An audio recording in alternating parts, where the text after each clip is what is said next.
As the 2017 growing season approaches, Nebraska Extension's Amit Jhala says crop producers can be thinking about weed management. But resistance issues may make control more difficult. In Nebraska, 9 weeds are resistant to at least one group of herbicides. 6 have developed resistance to glyphosate. Additionally, and contrary to what we said a few weeks ago, 4 weeds, not 3, are resistant to multiple herbicides. We talked with Amit Wednesday morning and started by asking for an overview of weed emergence in eastern Nebraska.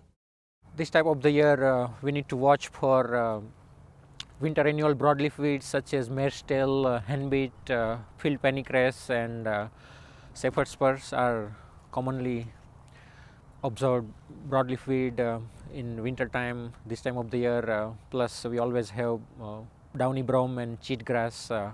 You will see in several fields as well. How have warm temperatures in this part of the state last month and what we've recently seen here aid in weed development? Temperature can definitely help weeds to emerge relatively early, so I'm expecting more weeds to emerge this year because, for example, the month of February, which was relatively warm, and in fact few days where temperature was historically high, so it can definitely favor winter annual weed emergence. Plus, we are expecting some rain in a week or so, so those moisture and temperature can help weeds to emerge very quickly, especially mare's tail, which is very widespread. So I'm expecting to see more and more mare's tail this year compared with last year. Tell me about the options for producers pre and post. Growers are considering burn down pre-plant herbicides. That could be a combination of glyphosate with phenoxy group herbicide like 2,4-D type of stuff. Plus, some growers are also considering using some residual products like Authority brand herbicides or Weller brand herbicides that can provide not only foliar but also residual activity in the soil, and so the ground will be clean until they start planting corn and soybean. You recently wrote on CropWatch about some premix options in soybeans. Can those be effective? Yes, there are some premixes have been recently registered in soybean, but most of them are like pre-emergence herbicides. For example, Zidua Pro will be a good product to consider, but after planting soybean, and it will provide very good broad spectrum weed control early in the season. Anything new for corn producers?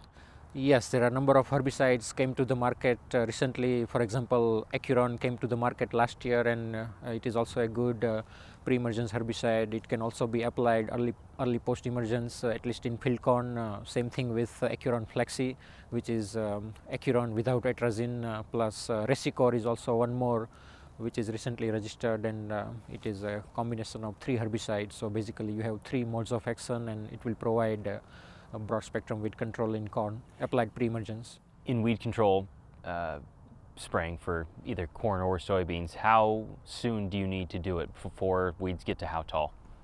Yeah, generally when weeds are actively growing and in less than 3 to 4 inch tall, that will be the perfect time for controlling, even if it is by using burn down herbicides or even during the crop season. Generally, we recommend to control them when they are less than 3 to 4 inch tall. If you're in a system that allows it, how effective can tillage be? I know we love no-till, but in certain cases, for example, if we have glyphosate-resistant mare's tail or giant ragweed or common ragweed, in that we have seen very good control of glyphosate-resistant giant ragweed by using pre-plant tillage. And it has provided about 85% control of those early emerging weed species. So it has to be weed species specific, and then you can take a decision. If you have a lot of mare's tail as well as giant ragweed, then you can definitely consider tillage as an important non-chemical tool for control of those type of resistant weeds, and it will provide more opportunity for overall integrated weed management. Anything to add this year about resistance issues that we're seeing in the state? We already have 6 weeds resistant to glyphosate in the state of Nebraska. That includes common ragweed, giant ragweed, common water hemp, Palmer amaranth, kochia, and mare's tail.